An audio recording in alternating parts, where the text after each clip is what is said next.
Animé par l'ambition de faire de son gisement des fers de Mayoko un pilier de l'industrialisation minière congolaise, l'homme d'affaires congolais Paul Obambi mène depuis plusieurs années une intense offensive auprès des institutions financières internationales afin de lever des fonds additionnels nécessaires à la relance complète et durable du projet.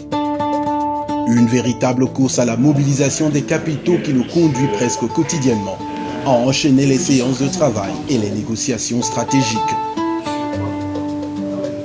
En cet après-midi du mercredi 27 mai, c'est ici au Hilton Hotel Brazzaville les Tours Jumelles que Paul Obambi, accompagné du directeur général de Sapro Mayoko, filiale du groupe Sapro spécialisé dans la production et la commercialisation du minerai de fer en République du Congo, a rendez-vous avec une délégation d'Afreximbank conduite par Kanayo Awani, vice-présidente exécutive chargée du commerce intra-africain.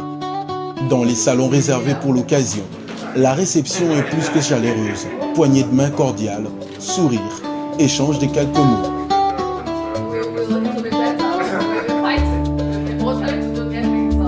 Traduisant la qualité des relations et l'estime mutuelle entre les deux parties. Un geste symbolique va marquer ce moment, la remise d'un cadeau de courtoisie à la chef de la délégation d'Afreximbank par le DG de Sapro Mayoko, Paul Obambi Jr. Une séance photo immortalise cet instant avant le début de travaux. Travaux dont les échanges portent sur notamment le développement des activités minières de Sapro Mayoko et un projet d'usine de réduction directe de fer au sein de la zone industrielle de Pointe-Noire.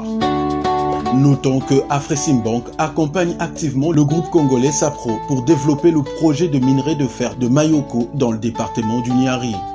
Les deux entités travaillent ensemble sur d'importants financements et stratégies de valorisation minière dans un contexte marqué par la volonté des États africains de promouvoir la transformation locale de ressources naturelles. Rappelons qu'en novembre 2023, cette banque africaine d'exportation-importation a signé avec Sapro Mayoko un accord de financement de 96 millions de dollars pour soutenir la production et l'exportation de ce minerai de fer. Ces investissements historiques visent justement à augmenter la capacité de production et d'exportation de Sapro Mayoko, ainsi que d'améliorer la qualité et l'efficacité de ces opérations. Il contribuera également au développement du secteur du minerai de fer en République du Congo, dont les réserves figurent parmi les plus importantes et les moins exploitées du continent africain.